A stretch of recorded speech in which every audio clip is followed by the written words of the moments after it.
శాసనసభ మాజీ స్పీకర్ కోడెల శివప్రసాదరావు విగ్రహాన్ని సత్తెనపల్లిలో ఏర్పాటు చేయనున్నట్టు మాజీ మంత్రి సత్తెనపల్లి ఎమ్మెల్యే కన్నా లక్ష్మీనారాయణ ప్రకటించారు.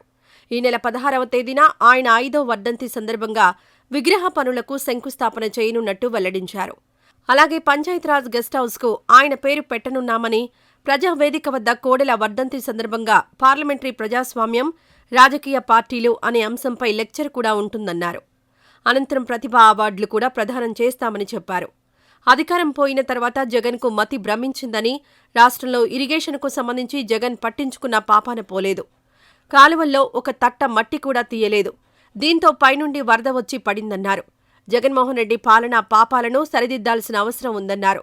కూటమి ప్రభుత్వం వరద బాధితులకు ఇంటింటికి నిత్యావసర వస్తువులు అందిస్తోందని, బాధితులు బాధపడుతుంటే ప్రభుత్వం దృష్టికి తీసుకురావాలని కన్నా కోరారు.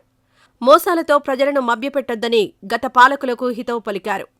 ఈ నెల 16వ తారీఖున డాక్టర్ కోడెల శివప్రసాదరావు గారి 5వ వర్ధంతి సందర్భంగా doctor Kodela Siva Prasada Rao memorial lecture అనేటువంటి ఒక ఆర్గనైజేషన్ తరపున సత్తెనపల్లి ప్రజావేదికలో ఒక లెక్చర్ ఉంటుంది. పార్లమెంటరీ ప్రజాస్వామ్యం, రాజకీయ పార్టీలు.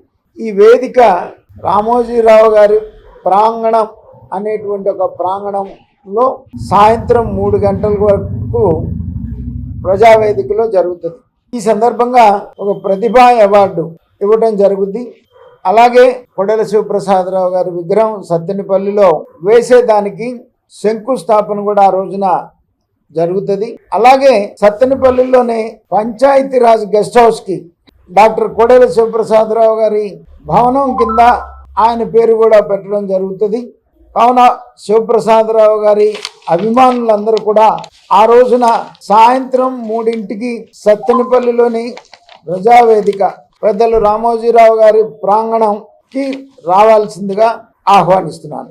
దీనికి ఈ ఆర్గనైజేషన్కి కన్వీనర్గా పోసాని వెంకటేశ్వర గారు ఉంటారు, సెక్రటరీగా పూజల వెంకట కోటయ్య గారు, మెంబర్గా దుగ్గినేని బాపయ్య చౌదరి గారు మరి ఆర్గనైజేషన్కి ఉండి గత 5 సంవత్సరాలుగా నడుపుతున్నారు. ఇది 5వ సంవత్సరం. కాబట్టి శివప్రసాదరావు గారి అభిమానులందరూ కూడా ఆ రోజు 3ంటికల్లా సత్తెనపల్లి ప్రజావేదిక దగ్గరికి రావాలని చెప్పేసి కోరుతా ఉన్నాను. సార్ ఎడ్యుకేషనల్ ఇలా ఉంటుంది. ప్యూర్ సిల్వర్, ఇదే ప్యూర్ సిల్వర్ ఇటువంటిదే ప్రతి సంవత్సరం కూడా ఇవ్వటం జరుగుతుంది. ప్రతిభా అవార్డు ఈ సంవత్సరం ఎడ్యుకేషనలిస్ట్ మనం డాక్టర్ డిఏఆర్ సుబ్రహ్మణ్యం గారికి ఇవ్వటం. డిఏఆర్ సుబ్రహ్మణ్యం ఇది అవార్డు ఇట్లా ఉంటుంది. ప్రతి సంవత్సరం కూడా ఈ సిల్వర్ మీద అవార్డు ఇస్తుంటారు. ఈ వీడియో నచ్చితే లైక్ చేయండి. అలాగే మా ఛానల్ ని ఫస్ట్ టైం కనుక చూస్తున్నట్టయితే ఇప్పుడే సబ్స్క్రైబ్ చేసుకుని పక్కనే ఉన్న గంట సింబల్ ని యాక్టివేట్ చేసుకోండి. అప్పుడే మేము పెట్టే ప్రతి వీడియో మీకు నోటిఫికేషన్ గా వస్తుంది. అలాగే ఈ వీడియో పూర్తిగా చూసినందుకు ధన్యవాదాలు.